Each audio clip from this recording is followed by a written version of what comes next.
keeping your head on a swivel means basically on the basketball court, trying to be aware of everything going on around you. A lot of times when you're playing man-to-man, player-to-player, girl-to-girl, you want to make sure that you see both the ball and the person you're guarding. So what we tell a lot of our players is when you're in a stance, try to make sure that you point your fingers at both ball, person, and you look straight ahead. So you use your peripheral, corners of your eyes, to see what's going on with both the ball and your girl, if your girl obviously, or your guy obviously doesn't have the basketball.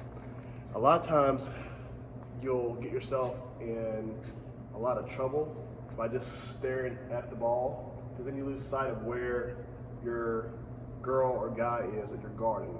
Or you can just stare at the person you're guarding and the ball's over there. You don't know if the ball's being dribbled right at you, the ball's being dribbled away, or whatever. So most good defensive players, really all good defensive players, are aware of everything around them.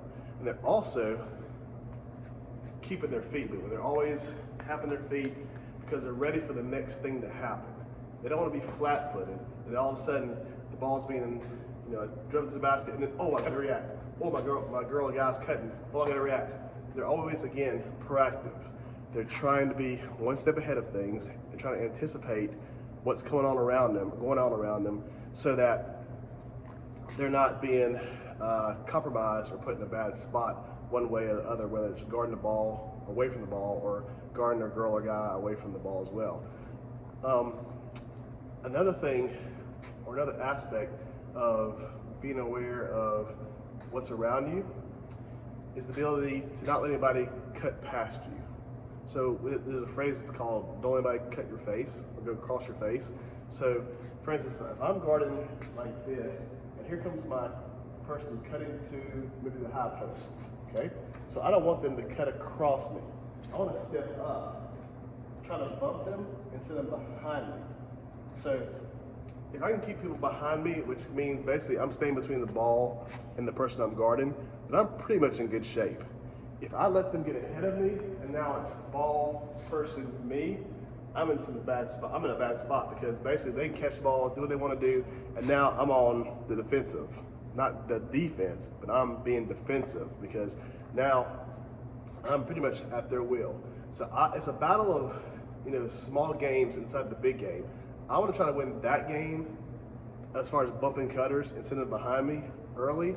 I want the game of seeing ball in person early. I want to keep my feet moving so that I'm proactive. So all these things, you're trying to stay one step ahead when you're playing defense.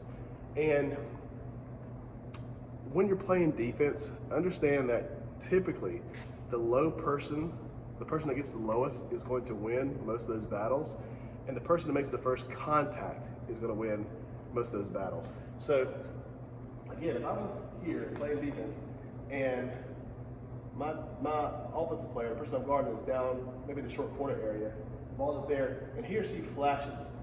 If they hit me, I'm going to move off this way, and they're going to flash where they want to. If I stay low and hit them early, anticipating where they're coming from, typically I can throw them off their cut and make them reroute somewhere else. So try to, as you get into your school seasons, which are starting today, try to focus on being proactive. Coaches love defensive players, people that are very intense. And one thing you can always count on is if your shot's not falling, if you're not playing good offensively, you can always play defense. And it goes back to what I said a couple weeks ago, where defense is nothing but attitude and energy. And you can always bring that every time you're playing. So try to be a good defender. Try to use some of those tips to help yourself out when you're playing defense. And again, you don't have to be 6 foot tall or super athletic. You just have to have a big heart to play and play it well, and then use your technique and use your smarts to try to outwit your person or the person you're guarding.